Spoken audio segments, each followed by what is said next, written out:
Welcome back to my YouTube channel Sujay science academy. जो लोग सुबह देख रहे हैं उनको वेरी वेरी गुड मॉर्निंग और जो शाम को देख रहे हैं उनको वेरी वेरी गुड इवनिंग। आज का जो हमारा टॉपिक है वो मैथ से रिलेटेड है। मैथ का वेरी इंपॉर्टेंट टॉपिक ट्रायंगल यानी त्रिभुज। त्रिभुज समरूपता। समरूपता होता क्या है? समरूपता का मतलब होता है जो एक ही रूप के दिखते हों, चाहे छोटे हों या बड़े हों, लेकिन अगर उनकी शक्ल मैच कर रही है तो इसका मतलब वो आपस में समरूप होंगे। जैसे दो वृत्त हो गए तो आपस में समरूप होते हैं, चाहे छोटे हों या बड़े हों, क्योंकि दोनों की संरचना कैसी होती है? गोल होती है। जैसे दो समबाहु त्रिभुज हैं तो ये भी आपस में कैसे होते हैं? समरूप होते हैं, क्योंकि दोनों की संरचना सेम निकली होती है। ऐसे दो वर्ग भी आपस में समरूप होते हैं, क्योंकि उनका प्रत्येक कोण कितने डिग्री का होता है? 90 डिग्री का, और भुजा एकदम सीधी होती है। तो इस तरह से त्रिभुज और वृत्त हो गया और वर्ग हो गया, ये सब आपस में समरूप होते हैं। ऐसे हम लोग हमारे शरीर में भी ऐसे बहुत से अंग हैं जो कि कैसे होते हैं? समरूप होते हैं। जैसे ये कान है हमारा बायां कान, ये दाएं कान के समरूप है, क्योंकि जैसी संरचना बाएं कान की है वैसी संरचना हमारे दाएं कान की है। उसके बाद हमारी आंख भी क्या है? समरूप है। बाईं आंख दाईं आंख से मैच कर रही है। जितनी बड़ी ये आंख है बाईं, उतनी बड़ी दाईं भी है। दोनों की संरचना सेम है। ऐसे हमारे हाथ की भी संरचना सेम है। जैसे इस हाथ की है वैसे इस हाथ का भी है। इसलिए ये दोनों हाथ आपस में क्या है? समरूप है, क्योंकि एक ही रूप के दिख रहे हैं। दोनों पैर भी आपस में क्या है? समरूप हैं, क्योंकि दोनों एक ही रूप के दिख रहे हैं। हाथ की उंगलियां हो गई, ये भी क्या है? आपस में समरूप हैं, क्योंकि जितनी बड़ी ये उंगली है उतनी बड़ी ये भी है। तो दोनों आपस में मैच कर रहे हैं। ठीक है, वो बात की बात है किसी का अंग डिफॉल्ट हो, एक आध बड़ा हो गया हो किसी, ठीक है, किसी वजह से बात दूसरी है। लेकिन हमारे शरीर के जितने भी अंग हैं वो सब लगभग समरूप ही होते हैं, एक ही रूप के ही दिखते हैं। ऐसा नहीं ये उंगली बड़ी है, बाएं हाथ की बीच वाली उंगली बड़ी हो जाएगी और दाएं हाथ की बीच वाली उंगली छोटी हो जाएगी, ऐसा नहीं है। ऐसे हाथ करेंगे तो एकदम बराबर आएगा। कानी ये उंगली कानी उंगली के बराबर आएगा, अनामिका उंगली अनामिका उंगली के बराबर आएगा, मध्यिका उंगली मध्यिका उंगली के आएगा, अंगूठा अंगूठा के बराबर मैच करेगा। ये सब आपस में समरूप हैं। तो समरूपता का मतलब होता है जो एक ही रूप के दिखते हैं। वैसे त्रिभुज में हम लोग देख सकते हैं तो कोई भी दो त्रिभुज आपस में तब समरूप होते हैं जब उनके संगत कोण आपस में बराबर होते हैं, और उसके बाद उनकी संगत भुजाएं भी एक ही अनुपात में होती हैं। तो इस तरह से दो त्रिभुज आपस में समरूप हो जाते हैं। और किसी भी त्रिभुज को समरूप करने के लिए 3 नियम होता है। पहला कोण समरूपता कसौटी, दूसरा होता है भुजा भुजा भुजा समरूपता कसौटी, और तीसरा होता है भुजा कोण भुजा समरूपता कसौटी। तो इस 3 प्रमेय की सहायता से हम किन्हीं दो त्रिभुज को समरूप कर सकते हैं। तो इसमें से हमारा पहला है कोण समरूपता कसौटी। हम इसको सिद्ध करने की कोशिश करेंगे। जैसे ये दोनों त्रिभुज दिए हैं, इसमें पहले से कह रहा है कि इसके संगत कोण आपस में बराबर है। ठीक है, जैसे कोण ए कोण डी के बराबर है, कोण बी कोण ई के बराबर है, कोण सी कोण एफ के बराबर है। ये पहले से कह रखा है।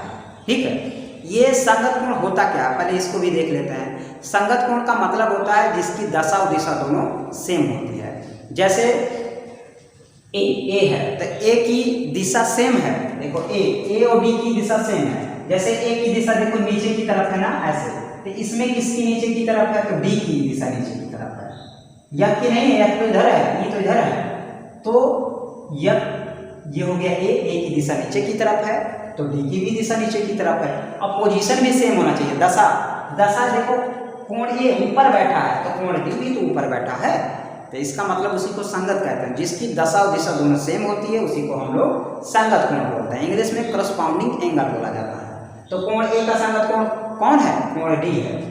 कोण बी का संगत कोण कौन है? कोण ई है। कोण सी का संगत कोण एफ है। तो इसमें दे रखा है, कह रहा है कि इसके दोनों त्रिभुजों के संगत कोण आपस में क्या है? बराबर है। तो सिद्ध करना है कि AB का अनुपात DE से होगा, AC का अनुपात DF से होगा। ये हमें सिद्ध करना है। तो सबसे पहले हम लोग क्या करेंगे, इसमें इसी त्रिभुज को उठाएंगे। जब ये त्रिभुज उठाएंगे और उठा के कहाँ पे रख दोगे? इसी त्रिभुज पे ऐसे रख दोगे। तो जब रखेंगे तो ये त्रिभुज क्या करेगा? इस त्रिभुज को ढकेगा, तो जहां तक ढकेगा वहीं से ऐसे काट लेंगे।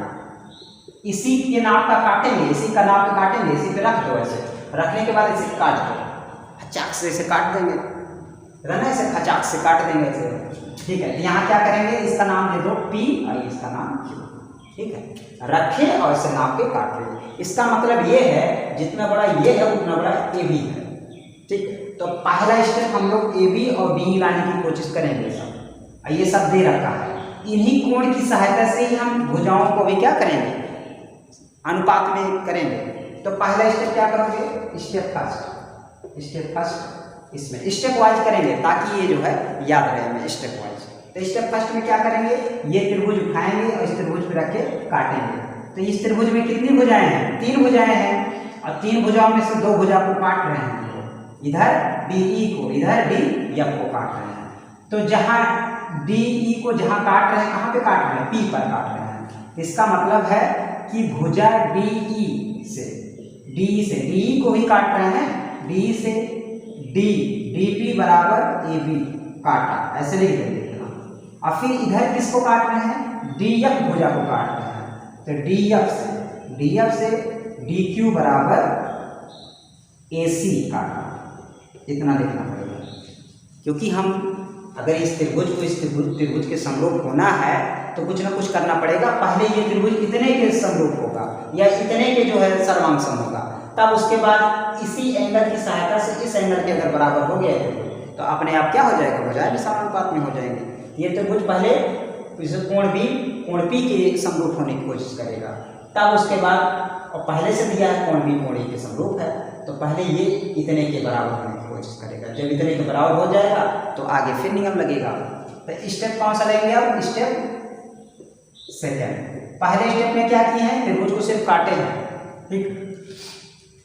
इसके बाद अब यहाँ पे लिखेंगे त्रिभुज ABC तथा त्रिभुज DPQ में, दोनों त्रिभुज में आपको क्या दिख रहा है, इस वाले त्रिभुज में और इस वाले त्रिभुज में, दोनों में क्या दिख रहा है, दोनों में ये हमें दिख रहा है कि AB बराबर है DP के, और इसके बाद क्या दिख रहा है, AC बराबर है DQ के, ये दिख रहा है हमें कि नहीं।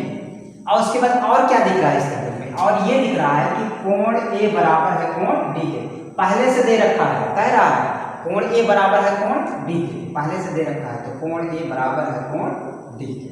इसका मतलब है इस त्रिभुज में आपको ये मिला कि 2 भुजाएं आपस में अनुपात में है, 2 भुजाएं क्या है, आपस में बराबर है, और एक कोण बराबर है। तो इसका मतलब है यस, एक 2 साइड बराबर हो गया और एक एंगल बराबर हो गया, इसलिए क्या होगा, त्रिभुज ABC सर्वांगसम होगा त्रिभुज DPQ। और कौन सा नियम लगाए, यस इसको बोला जाता है सर्वांग समता। आप लोग पढ़ चुके हैं, सर्वांग समता का मतलब होता है जिसके सभी अंग बराबर हों, लेकिन समरूपता का मतलब होता है सभी अंग बराबर होना जरूरी नहीं है समरूपता में, बस एक जैसे दिखना चाहिए, लेकिन सर्वांग समता में सभी अंग एकदम सम होने चाहिए। तो इसका मतलब ये हुआ कि त्रिभुज ABC समरूप है, यानी कि सर्वांगसम है त्रिभुज DPQ के, सर्वांगसम है, ठीक। अब लेंगे तीसरा स्टेप थर्ड में क्या करेंगे इसमें, तो जब ये त्रिभुज इस त्रिभुज के सर्वांगसम है तो इसके कोण भी आपस में क्या होंगे, बराबर होंगे, यानी कि कोण B बराबर होगा कोण P के, इसी को बोला जाता है CPCT, यानी किसी भी सर्वांगसम त्रिभुजों के सर्वांगसम भाग आपस में बराबर होते हैं, इसी को CPCT बोला जाता है। इंग्लिश में बोलते हैं C का मतलब हो गया करस्पॉन्डिंग, P से parts of congruent triangle are equal, यानी कि सर्वांगसम त्रिभुजों के सर्वांगसम भाग आपस में बराबर होते हैं। इसका मतलब ये त्रिभुज इस त्रिभुज के समरूप है, इसका मतलब जब कोण A कोण D के बराबर कोण B कोण P के भी बराबर होगा। और उसके बाद यहाँ पहले से भी दिया है कोण, इसलिए कोण B बराबर है कोण E, ये दिया है क्योंकि हमें इसी की सहायता से ही सिद्ध करना है, इसी कोण की सहायता से। और कोण B कोण P के जब बराबर है और पहले से दिया है कोण B कोण E के बराबर है, इसलिए यहाँ पे हम B के स्थान पे क्या रख सकते हैं, कोण E रख सकते हैं, यानी कि कोण E कोण P के बराबर हो जाएगा, ठीक। इसलिए तुरंत जब कोई 2 संगत कोण आपस में बराबर हो जाते हैं, देखो ये कोण P कोण E के बराबर हो गया, और जब कोण P कोण E के बराबर हो गया इसका मतलब है कि PQ रेखा EF भुजा के तुरंत समांतर हो जाएगी। संगत कोण अगर बराबर हुआ तो जो ये रेखा है इस भुजा के तुरंत समांतर हो जाएगी। इसका मतलब यहाँ पे लिख देंगे कि PQ समांतर है EF। कैसे समांतर है? क्योंकि इसके कोण आपस में क्या है, बराबर है, संगत कोण है। जब ये दोनों कोण बराबर हो गए तो इस रेखा का इस भुजा से समांतर हो जाएगी। इसलिए हम एक नियम पढ़े हैं, थेल्स का नियम। थेल्स ने ये बताया था कि अगर कोई रेखा किसी भुजा के समांतर है, किसी त्रिभुज में, तो उसकी शेष दो भुजाओं को समान अनुपात में काट देंगे। तो इसका अनुपात इससे लग जाएगा, इसका अनुपात इससे लग जाएगा। यानी लिखेंगे DP अपान PE, या फिर आप PE पहले लिख सकते हो, कोई दिक्कत नहीं। पहले PE अपान DP अब बराबर QF अपान DQ, ऐसे लिख सकते हैं हम लोग। अब इसके बाद क्या करेंगे, आपको अगर DE चाहिए तो क्या करेंगे, दोनों तरफ एक जोड़ देंगे। यहाँ लिखेंगे दोनों तरफ एक जोड़ेंगे, तभी DE आएगा जब दोनों तरफ एक जोड़ेंगे। क्योंकि अभी इधर PE अपान DP और प्लस एक इधर जोड़ दो और QF अपान DQ और प्लस एक इधर जोड़ दो। तो जब जोड़ेंगे तो क्या होगा, इसमें ये हो जाएगा PE और प्लस DP एकन्नम DP और बटा DP और बराबर QF और प्लस DQ एकन्नम DQ और बटा DQ। अच्छा, PE और DP जोड़ोगे कितना आएगा, ये PE और DP जोड़ोगे पूरा कितना होगा, DE के बराबर होगा। क्योंकि इतना और इतना पूरा कितना है, DE के बराबर है। तो PE और DP बराबर कितना लिख सकते हैं, DE और बटा DP और बराबर ये QF और DQ कितना के बराबर है, DF के बराबर होगा। यहाँ पे DF, क्योंकि हम QF और DQ जोड़ेंगे तो क्या मिलेगा, हमें DF मिलेगा बटा DQ। अब इसके बाद हम लोग क्या करेंगे, यहाँ पे DE तो हमें मिल गया और DB बराबर क्या रख सकते हैं, यहाँ लिखा गया है DB बराबर क्या है, AB है। DB बराबर कितना है, AB है, तो AB रख देंगे यहाँ पे और बराबर और DF बराबर, तो DF तो हमें लाना ही था। DQ बराबर क्या रख सकते हो, DQ बराबर AC रख सकते हैं, AC। ठीक, तो जब ये वाली भुजा इस भुजा के अनुपात में हो गई, ये वाली भुजा इस भुजा के अनुपात में हो गई, तो ये वाली भुजा इस भुजा के अनुपात में अपने आप हो जाएगी। तो इसको क्या कर देंगे, यहाँ पे BC अपान EF। क्योंकि पहले से सर्वांशम था ना, BC का अनुपात किससे लगा था, PQ से, तो BC का अनुपात EF से भी बराबर होगा। क्योंकि जो कोण यहाँ पे बन रहा है वही कोण यहाँ पर भी बन रहा है। तो जो कोण यहाँ बन रहा है वह कोण यहाँ बन रहा है, जो कोण यहाँ बन रहा है वही कोण यहाँ बन रहा है। इसलिए ये वाली भुजा इस भुजा के अनुपात में अपने आप हो जाएगी। इसका मतलब है इस तरह से हम लोग क्या कर सकते हैं, सिद्ध कर सकते हैं। देखो ये संगत कोण की सहायता से संगत भुजाएं एक ही अनुपात में हमने सिद्ध कर दिया। ठीक है, इस तरह से ये प्रूव हो गया। तो आई होप ये वीडियो आपको अच्छा लगा होगा। अगर अच्छा लगा होगा तो चैनल को सब्सक्राइब करेंगे, वीडियो को लाइक करेंगे और दोस्तों में शेयर भी कर देंगे। तो आज के लिए इतना ही, मिलते हैं नेक्स्ट वीडियो में। तब तक के लिए जय जवान जय किसान।